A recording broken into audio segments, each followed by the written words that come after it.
ഈ സിസ്റ്റേഴ്സിൻ്റെ ഇപ്പോഴത്തെ ഈ ഒരു അവസ്ഥ, അവർ ജയിലിലാണ്, ജാമ്യം ലഭിച്ചിട്ടില്ല.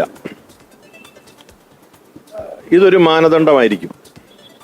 ഇതിനെ അടിസ്ഥാനപ്പെടുത്തിയാണ് നമ്മൾ കാര്യങ്ങൾ നിരീക്ഷിക്കുന്നതും മുൻപോട്ടുള്ള കാര്യങ്ങൾ പോകുന്നതും സ്വാഭാവികമായി.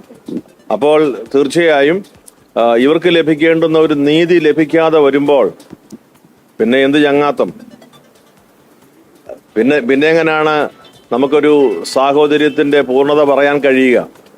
അതുകൊണ്ട് പറയുന്നത് പ്രവർത്തിക്കുക, പ്രവർത്തിക്കുന്നതിൽ ആത്മാർത്ഥത എല്ലാവരും പ്രകടമാക്കുക, ഇതാണ് നമ്മൾ ആഗ്രഹിക്കുന്നത്.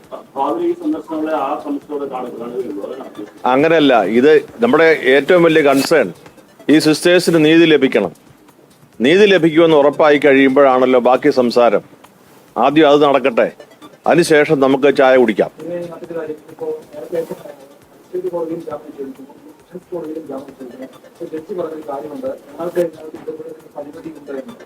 അത്രയും ഗൗരവമായിട്ടുള്ള കുറ്റങ്ങൾ ചെയ്തെന്നുള്ളതാണ് ഈ എഫ്ഐആർ അടക്കം വെച്ചിരിക്കുന്നത്.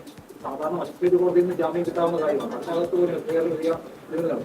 രാഷ്ട്രീയ സ്വാധീനം ഇതിന് കൃത്യമായിട്ടുണ്ട്. ഇതേ പറഞ്ഞ വാചകം ഈ ആർട്ടിന്റെ പേരിലായിരിക്കും ഇത് നിലപാട് സ്വീകരിക്കാൻ ഇത് കൃത്യമായിട്ടുള്ള ഒരു. അതായത് ഈ അങ്ങനെ ഒരു ജഡ്ജി, ഞാനത് കേട്ടില്ല, അങ്ങനെ ഒരു ജഡ്ജി പറഞ്ഞെങ്കിൽ അദ്ദേഹം ഈ രാജ്യത്തോട് തുറന്നു പറയണം. നീതി പ്രവർത്തിക്കാൻ സാധിക്കാത്ത മേൽ സമ്മർദ്ദം എൻ്റെ മേൽ ഉണ്ടെന്ന് അദ്ദേഹം തുറന്നു പറയുമ്പോൾ അത് കുറച്ചുകൂടെ വ്യക്തമാകും.